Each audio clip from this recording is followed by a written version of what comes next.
ایک مسلمان اکیلا کس طرح مخالفت شیطان کو اپنا سکتا ہے جبکہ ہر طرف لوگ شیطان کے چنگل میں پھنسے نظر آتے ہیں؟ تو اپنے آپ کو بچائے. اب ہر ایک کا تو یہ مکلف نہیں ہے کہ سبھی کو نکالے اس میں سے. کوشش کرے اور شیطان یعنی شریعت پر عمل کرے گا تو.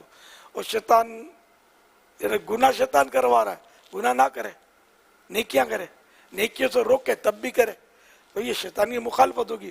تو شیطان نظر تو آتا نہیں ہے, ورنہ کبھی کا اس کو لوگ فائر کر دیتے. صلو علی الحبیب صلی اللہ تعالی علی محمد. اگر کوئی یہ سوچتا ہے کہ ان حالات میں کہ ہر طرف شیطان کی حرکتیں ہیں تو اپنے آپ کو وہ کیسے بچائے, تو اس میں یہ ذرا توجہ کرے کہ اس کے ارد گرد کیا اس کو ایسے لوگ نہیں نظر آتے کہ جو خود کو نفس و شیطان کی شرارتوں سے کسی حد تک بچا کر نیکیاں کرنے میں کامیاب ہو جاتے ہیں. ہاں ظاہر ہے کچھ نہ کچھ تو بہت سارے ایسے لوگ وہ اسی معاشرے میں ہی ہیں, آگے پیچھے ہی ہیں. جو روزہ رکھ رہا ہے وہ بھی شیطان کا مخالف ہے, یہ بھی تو رکھ رہا ہے.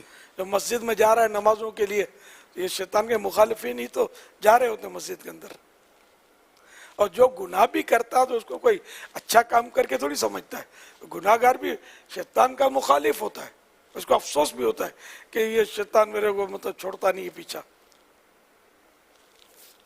ایک مطلب کثرت کے لحاظ سے انہوں نے کہا ہوگا کہ لوگ ہر طرف پھنسے ہوئے ہیں چنگل میں, چاروں طرف گناہوں کا دور دورہ تو ہے ہی. جی, یہ فیس بک پر سوال آیا ہے کہ میری اولاد نہیں, شادی کو 10-11 سال ہو گئے ہیں, اولاد کے لیے دعا فرما دیں.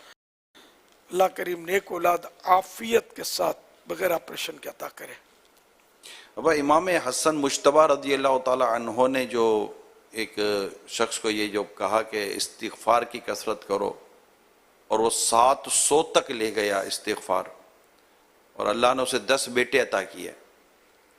سبحان اللہ. تو کیا اس طرح اگر کوئی کہے کہ میری اولاد نہیں ہے حصول اولاد کے لیے, تو کیا اسے ہم یہ کہہ سکتے ہیں کہ اب استغفار کی کثرت کرو؟ اس استغفار کی کثرت سے بھی یہ کہ بہت سارے کام حل ہوتے ہیں.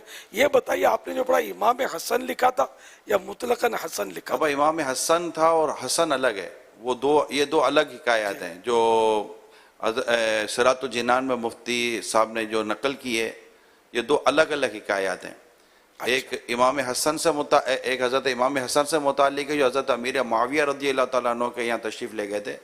پھر حضرت امیر معاویہ نے ہی اس شخص کو کہا تھا کہ تم نے پوچھا کیوں نہیں کہ انہوں نے یہ بات کہاں سے بیان کی.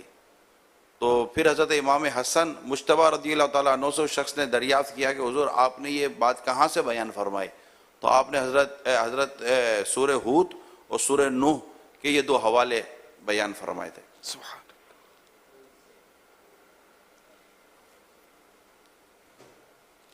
میں سمجھا کہیں مغالطہ نہ ہو, کیونکہ کتابوں میں جب بھی امام حسن کا تذکرہ ہوتا ہے نا تو حسن بن علی لکھتے ہیں, اور حسن بصری کا تذکرہ ہوتا ہے تو مطلقاً حسن بھی لکھ دیتے ہیں. جی, رضی اللہ تعالیٰ عنہ.